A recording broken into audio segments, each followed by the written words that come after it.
ఎక్స్ట్రాలు వద్దు, చెప్పిందే చేయండి.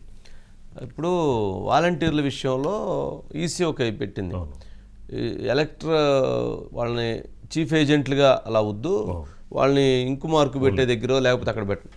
ఏముందో లోపల బూత్లో అందరూ ఉంటారు, ఇన్ఫ్లుయెన్స్ చేయడానికి ఏముంది? ఎవరైతే వాళ్ళు ఇచ్చినటువంటి వాళ్ళు లేదా వాళ్ళు ఇన్ఫ్లుయెన్స్ చేసినటువంటి వాళ్ళు లోపలికి ఎంటర్ అయినప్పుడు వాళ్ళు అక్కడ ఉంటే అక్కడ ఇన్ఫ్లుయెన్స్ అవుతారు కదా.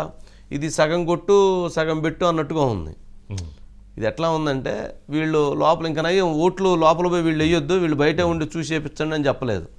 ఈసీకి మరీ ఏమైనా ఆలోచన ఉందో నాకైతే తెలియదు, కానీ వారు ఇప్పటికే చాలా ప్రభావవంతంగా వాళ్ళు చేస్తూ ఉన్నారు. జగన్మోహన్ రెడ్డి గారు వాలంటీర్స్ అనేటువంటి వాళ్ళు మా సైన్యం అని చెప్తూ ఉన్నారు. మరి అటువంటి అభిప్రాయాలు అటువంటి వ్యక్తం చేస్తున్నప్పుడు ఈ రకమైనటువంటి దాన్ని ఎలా వాళ్ళు ఎస్టాబ్లిష్ చేస్తారు? ఈసీ ఈ ఇష్యూలో ఇప్పుడు టీడీపీ ఫైట్ చేసిద్ది. ఎందుకనంటే అక్కడ బ్రేక్ వేయటానికి ఇదిగానటువంటి పరిస్థితి ఏర్పడింది. శ్రీనివాస్ ఉన్నాడా? బయట కూడా ఉంది సార్, బయట ప్లే చేయండి. బయట పేదవాడికి సేవ చేసేందుకు, పేదవాడి భవిష్యత్ మార్చేందుకు యుద్ధానికి సిద్ధమని అడుగుతా ఉన్నాను. 2,60,000 సైన్యం, నా సైన్యం, నా వాలంటీర్ల సైన్యం, మన ప్రభుత్వం గర్వంగా చెప్పుకునే సైన్యం అని చెప్పడానికి గర్వపడతా ఉన్నా. ఈ సైన్యంలో ఉన్న ఈ గుండెల్లో మానవత్వం ఉంది. ఈ గుండెల్లో లంచం లేని వ్యవస్థ తీసుకొని రావాలి, వివక్ష లేని వ్యవస్థ తీసుకొని రావాలి అని తాపత్రయపడే గుండె ఈ గుండెలో ఉంది అని చెప్పడానికి గర్వపడతా ఉన్నా. ఇప్పుడు జగన్మోహన్ రెడ్డి గారు నా సైన్యం అంటున్నారు. సైన్యం అంటే ఏంటి? ఒక సైన్యం ఇంకో సైన్యం కాలేదు కదా. ఆ సైన్యంగా చెప్పబడుతున్నటువంటి వారు యుద్ధం చేయమని పంపిస్తున్నారు. ఎవరి మీదకి? ప్రతిపక్షాల మీదకి, రేపు పోటీ పడే పార్టీ మీదకి.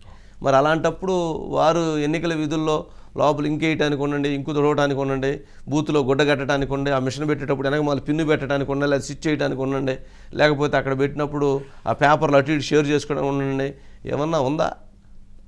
అంటే ఇన్స్ట్రక్షన్స్ అనేటువంటివి ప్రజాస్వామ్యాన్ని, ప్రజలు తమ ఓటు హక్కుని ఎటువంటి ప్రలోభాలకి లోను కాకుండా వేసుకునే విధంగా అవకాశం కల్పించాలి. ఏం చెప్తున్నాం మనం? డబ్బులు తీసుకోకుండా ఓటు వేయండి, భయపడవద్దు, ప్రలోభాల గురి కావద్దని ఈసీ పెద్ద పెద్ద క్యాప్షన్స్ పెట్టింది. మరి ఏంటి? వారే ఇలాంటి విధానాలకి స్కోప్ ఇస్తే ఇంకా ఏముంటుంది?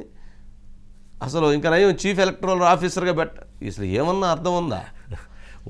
ఇంకు వేయటానికంట. ఇంకు వేయటానికి మొత్తం మీద బూతులు ఉంటే ఒక 4,000 బూతులు ఉంటాయి, లేదా 7,000 బూతులు ఉంటాయి. 7,000 మంది ఎంప్లాయీస్ ఉన్నారు కదా, 4 లక్షల మంది ఉద్యోగులు ఉన్నారు. ఏముంది? ఉద్యోగులను ఉపయోగించుకుంటారు. సరే Srinivas. Sir good evening sir. Good evening Srinivas. ఏంటి సార్, ఏదైతే జగన్మోహన్ రెడ్డి ప్రభుత్వం ఏర్పడిన తర్వాత 4 లక్షల మంది, 2.5 లక్షల మంది వాలంటీర్లు, 1,50,000 మంది వార్డు గ్రామ సచివాలయ ఉద్యోగులను అపాయింట్ చేసుకున్నారు. అయితే దీనిలో పూర్తిగా కూడా వాలంటీర్ వ్యవస్థ కోసం మాట్లాడుకుంటే భీమిలి సభలో వీళ్ళంతా మనవారే, మన సానుభూతి పరులని చెప్పడం జరిగింది. ఈ రోజు వాలంటీర్ వందనం అనే కార్యక్రమంలో వాలంటీర్లందరినీ కాబోయే లీడర్స్ గా తయారు చేస్తారని ఈ రోజు చెప్పడం జరిగింది. అంటే వాలంటీర్లుగా ప్రభుత్వ జీతాలు తీసుకుంటూ పనిచేస్తున్న వాళ్ళని వైసీపీ లీడర్లుగా తయారు చేస్తానని చెప్పడంలోనే ఆంతర్యం దాగి ఉంది. వాళ్ళంతా కూడా వైసీపీ మనుషులే, ప్రభుత్వ మనుషులు కాదు అని. జీతాలు మాత్రం ప్రభుత్వం నుంచి తీసుకుంటూ ఉన్నారు. దీని మీద పూర్తిగా కూడా ఏప్రిల్ అంటే 2021 ఏప్రిల్లోనే పూర్తిగా కూడా ఈసీ ఒక వాదన చేసిన పరిస్థితి. వీళ్ళని ఎటువంటి పరిస్థితుల్లో ఎన్నికల విధుల్లో పార్టిసిపేట్ చేయకుండా ఆదేశించింది. అయితే ఎప్పుడూ కూడా ఒక ఈసీ కానీ, కలెక్టర్ కానీ, ఒక జిల్లా కలెక్టర్ కానీ, ఆర్ఓ క్యాడర్ లో కానీ ప్రతిపక్షం వెళ్ళి ఫిర్యాదు చేసిన అనంతరం మాత్రమే చర్యలు తీసుకుంటూ ఉన్నారు. ఏం స్వతంత్రంగా చర్యలు తీసుకోలేరా? స్వతంత్రంగా అరికట్టలేరా? స్వతంత్రంగా ఇప్పుడు ఓట్లు, ఒక 30,000 ఓట్లు ఒక దగ్గర ఒక నియోజకవర్గంలో కోల్పోతే ఆ నియోజకవర్గం ఇన్ఛార్జ్ రామకృష్ణ డైలీ జిల్లా కలెక్టర్ మొరపెట్టుకుంటూ ఉంటే దొంగ ఓట్లకు సంబంధించి ఇవన్నీ విషయాల మీద ఎలక్షన్ కమిషన్ ఈ రోజు గ్రామ వార్డు సచివాలయాలకి కొంత చెక్ పెడుతూ, కొంత వెసులుబాటు కల్పిస్తూ కూడా ఒక ఆదేశాలు జారీ చేసిందని మనం మాట్లాడుకోవచ్చు. Election commission, central election commission Rajiv Kumar అయితే పూర్తిగా కూడా అంటే గ్రామ వార్డు సచివాలయ ఉద్యోగులు ఎవరు కూడా అంటే అదర్ పోలీసింగ్ ఆఫీసర్ విధానంలోనే ఉండాలి తప్ప పోలింగ్ బూత్లోకి వెళ్ళాలి, ఆ ఇంకు కానీ చిరా కానీ వేయాలి, అదర్ పనులు చేస్తూ ఉండాలి. ప్రతి పోలింగ్ బూత్ లో ఒక సచివాలయ ఉద్యోగం ఉండాలి. కొన్ని నిబంధనలు ఇస్తూ కూడా వాళ్ళు అనుమతించడం జరిగింది.